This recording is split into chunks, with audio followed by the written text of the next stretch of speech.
Hello everyone, and welcome to Sonic Venture. To those of you watching this live as part of Sonic Revolution 2022, thank you for being here. I appreciate you. And to everyone watching on YouTube, hello, I hope you're having a great day. Okay, you're stuck with me for the next 5 to 10 minutes, so let's get right into this. So to anyone who's not already familiar with this game, this is a fan game that we've been working on in Dreams for the last 2 years now, with the goal being to create a spiritual successor to the adventure games. Now, as some people might already know as well, the development of this game has been a long and interesting road. Venture started life as a simple, single-level demo that I created just to see what was possible in Dreams.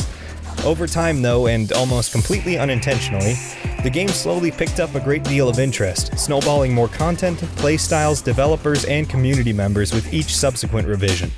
The last major release, which was given the super clever title of Sonic Venture Plus, yes, please hold your applause everyone, offered several playable characters, gave lots of hubs to explore, offered plenty of secrets to unlock, and boasted a whopping, if not a little bloated, 30 stages to play through. Now that was all super cool and fun to make at the time, but the game was not perfect, and I know that there's a lot of people who also felt that way that you might have seen. But besides that, I didn't feel that we had made the best game that we could have. I wanted to do a little more with the project. So for almost a full year now, we've been hard at work on a massive overhaul to the game, including reprogramming each character, revising every level layout, and perhaps the biggest change of all, adding an episodically released story mode, just like Telltale, except for we're not bankrupt now because we weren't funded to begin with. Anyway, the footage that you've been seeing here is all from this currently upcoming and currently unreleased version of the game, but if you like what you see here, the last update is linked below in the description if you want to go check it out. It's a bit outdated, but we're going to be updating the game very soon, so if you want to give it a follow so that you're notified when this version drops, then we're all gonna be happy. It's just science. But now, without any further ado, I will be giving you an exclusive behind-the-scenes look at this game and how it was built. We'll be covering a lot of topics about the creation of the game and what it was like working in Dreams, so let's jump right into it.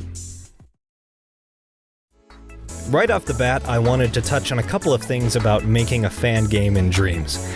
In case if you're wondering why this was the platform where we chose to make the game, it kinda just happened by accident. I've always had a passion for game design and wanted to make something of my own one day, and Dreams just happened to be the first place that I tried my hand at it. I was immediately taken aback by how simple it was to learn and just how much could be done with this toolset. I could not learn Unity for the life of me, so this was a much better place for a novice like me to start. So if you're someone like me who's on the fence about game design and wondering if it might be for you, then I'd urge you to give Dreams a try. It's a remarkably robust tool that seems to go pretty underappreciated. Then yeah, of course, I'm not a professional and this is just one fan game, but my experience with Dreams has taught me a heck of a lot. It's given me enough knowledge that I feel like I kind of want to make the jump to PC development and give it a shot for real this time. So there's always that aspect at least. So as I mentioned before, the original goal behind Venture was always to stick closely to the adventure era, but still evolve the gameplay ideas in a way that made the game stand out on its own.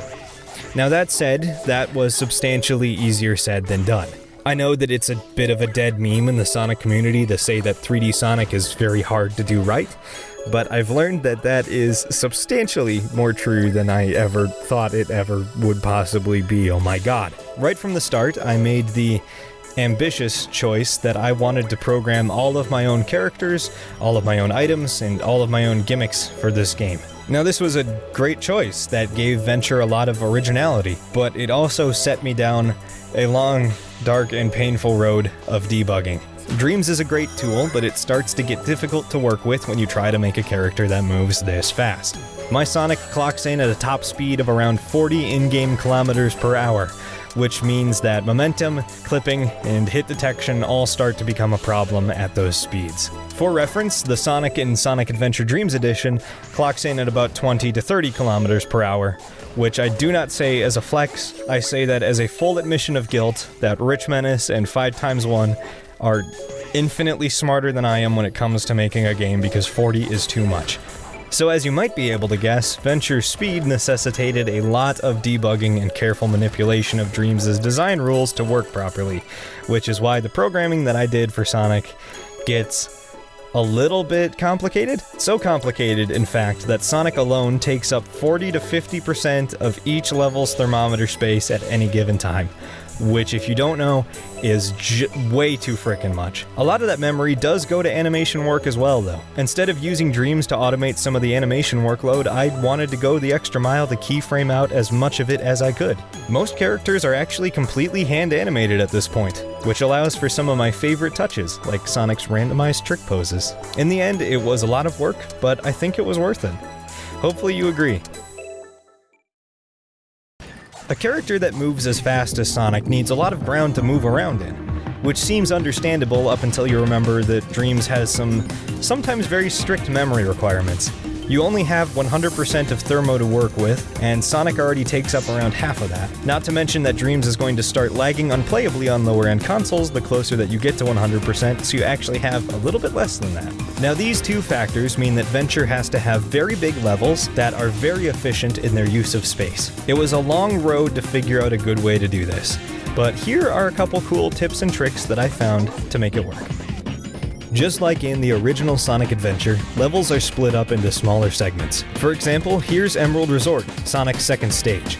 The first segment here sees you chasing the egg carrier, but at the halfway point you run into this tunnel. This actually swaps out the level entirely. You're now in a completely separate scene than where you started. This both serves as a great homage to the way that Adventure played, but is also a fantastic way to divide up thermometer limits, considering the fact that you now have multiple scenes to work with instead of just one.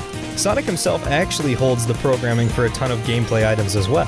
That way, instead of duplicating logic every time that a gameplay item shows up in a level, it's all just stored on Sonic a single time. That's part of the reason why Sonic takes up so much thermometer, but it's also a huge logic saver in the long run, especially when you consider how many springs, item boxes, and other gimmicks are in each level. For more complex items, like enemies that have their own AI, those are stored only once in the level as well, but duplicates are spawned in via these secret little boxes that you can't see during gameplay. As an added bonus, here's some environmental zoom out so that you can see just how big these environments actually are.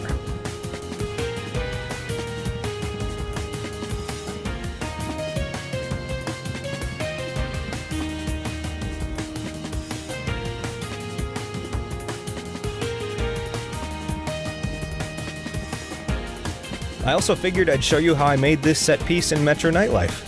In this segment, you run down a building just like in Speed Highway. But the building's not actually vertical, it's just horizontal.